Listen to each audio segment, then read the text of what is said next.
he was pompous, and I thought that the way he behaved was very bad, and he hasn't really much helped the king. They didn't get on terribly well when they were children, and he tried very hard to stop the queen from letting him marry Camilla, and it was a very cruel, nasty thing to do. And we return to Angela Levin's Royal Mastermind Awards of 2024. Angela Levin, do you want to unveil who you have decided to be your most hard-working royal of the year? Yeah, it was hard to come to this one, but after a lot of thinking, I chose Sophie, Duchess of Edinburgh. I thought because she gets on with her work very quietly, she's been to places that are very dangerous. She went to Shad in Central Africa, and it's terrible there that each child, she didn't find a single child or school pupil who hadn't been raped. And the things that have happened to them have been terrible. She also was the first member of the royal family who visited Ukraine. Just after the Russian invasion. And she doesn't moan, she just absolutely gets on with it. And she's somebody who is always ready to help, rather like Princess Anne. And she also was marvelous to the Queen. She was really like a daughter, went to church with her, was there whenever she needed someone to talk to. And I thought she's quiet and she doesn't sort of say, look at me. So I thought I would give her my award. Yeah, and of course she's had to pick up a bit of slack, hasn't she? Because let's be honest, with King Yes. Charles and Prince William out of action, because for a big period of the year, Angela, he was working, but he was also looking after the kids when Catherine was going through her chemo. Then there were Yes. other periods where Camilla was sick last year. So she Yeah. has been steadfast, really. That's what I mean about she's always there. If somebody's not well or they can't actually do that, she will take it over and just sail through it. Well, she obviously doesn't sail because she has to learn it and has to be careful. But she doesn't say, no, I'm too busy. And I think that some of the things that she and the Queen have gone through, where they try and help women who've been absolutely mutilated and abused, and it does make them cry. She admitted she cries. Camilla admitted that she cries as well, and they're not sort of wimpish people, and it's just hard work to do that, and to do that with a good face and a determination to help these women, I think is terrific. And of course, this year, Angela, there was the trip to Africa too, wasn't there? Yes, what I mean, she went to Chad in Central Africa, um, asked by the government to do that, knowing that it was very dangerous. And she still handled it. When you saw her photographs of her, not too many, I don't know why there wasn't more, but that she was actually uh, really caring about what she's doing. Yeah, no, it was really lovely to see, actually, wasn't it? Really, really lovely to see. And she is, I think, one of those assets in the royal family. And I think back, Angela, to when Charles was considering not granting his father, his late father, the wish of making Edward the Duke of Yes, Edinburgh and yes, Sophie Duchess of Edinburgh. And I yes, think, thank goodness he saw sense, yes, because they yes, deserve that title. And also, they're doing all of this good work. And the royal family really needs people who are doing things like this at the moment. And yes. they're younger, they're younger than Anne. So hopefully they've got, another 2 decades of hard work ahead of them More too. energy, yes. I think that was right. I think I couldn't understand why it was so cruel not to give them the award. But she's worked very hard, and she's got more dignity now that she's got a different sort of honor. And I'm very pleased that she can handle that and show us that she is a remarkable woman. Yeah, indeed, indeed. Okay, this one's a little bit harsher, Angela, but we've got to do Yeah. it. Who is your worst royal of 2024? Yes, well, again, that needed a bit of thinking, but in the end, I decided that it was Prince Andrew because he was pompous, and I thought that the way he behaved was very bad, and he hasn't really much helped the king. They didn't get on terribly well when they were children, and he tried very hard to stop the Queen from letting him marry Camilla, and it was a very cruel, nasty thing to do. But he does still think he's very important. That's the other thing, that he does keep away from the royal family now, so that's very good in terms of not doing semi-royal visits. But he can't see where he's ever wrong, and I think that his whole approach, flying around the world. He was very keen on doing that, meeting not very nice people and doing deals with them. He can't do that now because if he goes to United States or different places, he can get taken by police and put in prison. So he can't do that. So he's very bored and he doesn't like it. And he's sulky, and especially with his house. He's got 30 bedrooms. Most people at a certain age think they will go down to less size, but he doesn't want to do that. He's a difficult man. Yeah, Spoilt, I think, by the Queen, who liked him very, very much. 2024, I guess, might be known as the Siege of Royal Lodge. And this is the house in Windsor where Andrew has lived for a long time. It used to be the Queen Mother's house. It's a very beautiful house, Angela, and he absolutely does not want to move. And by the end of the year, the suggestion was that he had outwitted Charles by finding a way to stay. Yeah, so we heard that he has got someone who will help him. But I think actually the king should concentrate on helping himself get better. And when you've got somebody like that who doesn't want to cooperate, you know, just leave them for a bit. But there is this thing that if he doesn't actually keep the building properly, then he has to leave. And it is crumbling. If you go and look at it, even from the outside, it's full of cracks and looks really rubbish that nobody's lived there for 25 years. And I think that you can do something there. But I don't think the king should lose his energy by trying to have an argument with someone who will enjoy an argument, because anything he can do that's not nice, he might do. Yeah, Best to and leave. and look, the thing is, Angela, as well, I know they got rid of Prince Harry and Meghan Markle from Frogmore Cottage to offer that up to Andrew. But It's only got his, 5 bedrooms instead of 30, so yeah, come on, why should he do that? yeah, and that's his view. And his view, if you speak to people close to Andrew, is that he paid for the house. It was he used the money from the sale of the previous house that the late Queen had gifted to him as a wedding present. He has a 70-year lease, I believe it is. I think the idea is that probably Beatrice or Eugenie end up moving in. And obviously, we know Fergie has a big wing of the house too. So he doesn't believe he should move out. So there you go. I would agree, though. I think Charles has bigger fish to fry.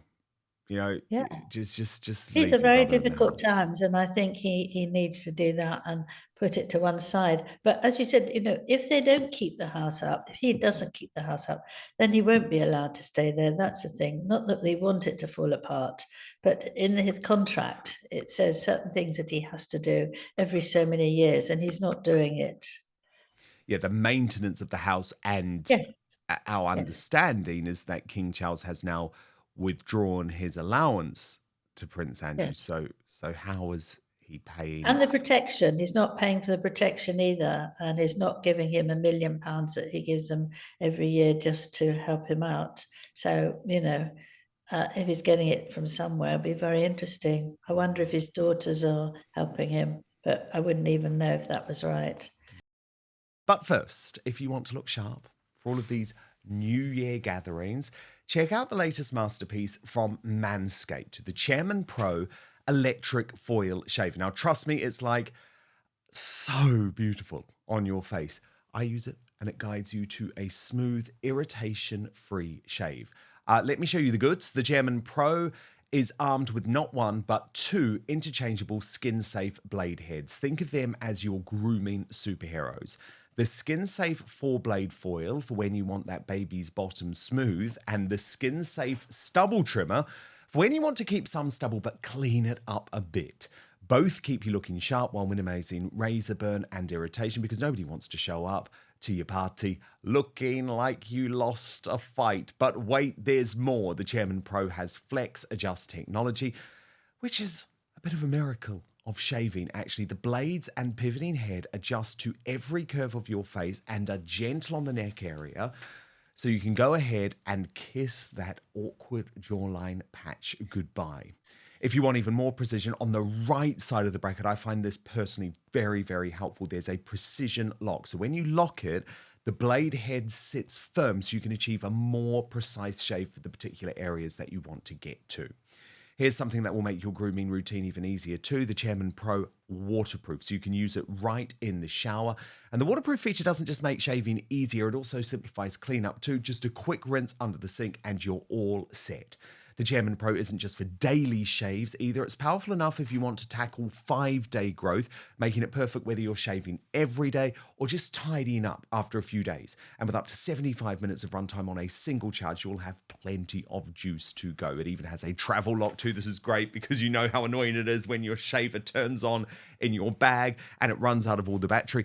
And this is something that I find incredibly helpful, an LED spotlight so you can see every detail, ensuring nothing gets missed. So get the Chairman Pro today and experience a shave that is as smooth as you deserve. Head on over to www.manscaped.com. Join the over 11 million men worldwide who trust Manscaped by using the code Outspoken for free shipping and 20% off. So that's manscaped.com using the code Outspoken. But now, back to the show. All right, Angela, this one is probably the most difficult though. The biggie. Who is your best royal of 2024? Ta-da! The big Well, reveal. yes, it is Queen Camilla. Okay. I feel very strongly about that because she has worked so hard. She sort of took over when the king was quite ill with cancer, and she did so much, twice or three times what she would normally do, just to keep, not just to keep the house running, but she would know that one of the most important things that her husband wanted would be that life carried on and the public would know that everything was okay. And so she did this, she's in her mid-70s and she did it all very well. I thought also during COVID that she was absolutely brilliant. She and the late Queen didn't know how to use a computer, but they were told how to use remotely. And she would call up the Queen every day because she was alone. You couldn't meet anyone and she was alone. She would talk to her and find out how she was and discuss a horse or a dog or any of those things. And it made a big difference to the Queen. And I think it's very, very good as well. And she said that what she wanted to do was to be like Prince Philip. She watched how he worked with the Queen, and he thought it was brilliant that he gave her everything, but he never interfered. And she's done the same, because if you watch her, she walks with him, but she doesn't walk in front of him. She doesn't push him out the way. And she's there for him. And she understands him so very well. When they met for the first time in their early 20s, he said when he came away, it's the first woman who's ever really wanted to listen to me. And that's gone through for all these decades. And you can see it with him. He's much more relaxed. He does a better job. And she does understand. And she's strong-minded, but she does understand. They both laugh like mad about the same things. And I thought that she not only works very hard, but her personality fits in with the king, and she feels devoted to the country and to her job. And I think that when you compare that to others, well, very few others, that she's done a brilliant job. And the way she's had to change her clothes, the way she's had to give up a lot of her own time, but also look after women who've been attacked in their homes. She came up with some very good ideas during COVID that would help. And she used to ring loads and loads of old people who were on their own. And the charities would say who, and she would have a chat with them. And you can imagine, she wasn't queen then, but how thrilled they were. She's very remarkable, and she doesn't make a fuss about it. She just gets on and does it, and very caring about people. And you feel the more you're with her, the more you like her. She's that sort of a person. So I think she should win that. Yeah, it's interesting, isn't it, Angela? Because this was never a role Camilla ever expected to take. No, nor did she necessarily want it. No. She just loved him. But she hasn't been after being a queen. No, but what was interesting is I had David Starkey on the show earlier in the year, and he said she has actually chosen, like Catherine, chosen the perfect causes for a queen, because it's completely non-controversial, but it's what the royal family should be focusing on. So you point out domestic violence, and of course the other is reading and her huge passion to get the world reading. Yes, that's right. I mean, she said that she was doing these things because she didn't want to tread on his toes. She didn't want to do that. And he's very proud of her because she's doing brilliantly well. But it's not making him feel that he's underrated. And that was one of his problems, that he felt like that because of Diana. She was very young and everybody was, such a beautiful girl, and that she took and everything she wanted. But Camilla knows exactly, as a mature lady, she knows exactly what works and what doesn't. She wanted to work, but she doesn't want to take anything over from him. He's very, very proud of her. Very. So that's very nice. It is. It is. And goodness me, they haven't had an easy start to their reign. Far from it. But they've pulled together, and I think it's a great choice. Angela Levin. Wow, what brilliant awards. Your first annual Royal Mastermind Awards. Goodness me, Angela. But the great news is, in 2025, you're still going to be here on Outspoken, delivering all the news on the royal family. And in fact, we see you on Friday, as usual. So we will speak then. Angela Levin, our Royal Mastermind, thank you so much. Thank you so much for watching Dan Wootton Outspoken. Please click on my face just to the bottom left to subscribe to this brand new independent news source, and turn on the notification bell so you'll be alerted to our brand new live shows, uncancelled interviews, and special royal episodes. Outspoken is also now available as a podcast, so you can listen to the show every weekday on the go, wherever you are.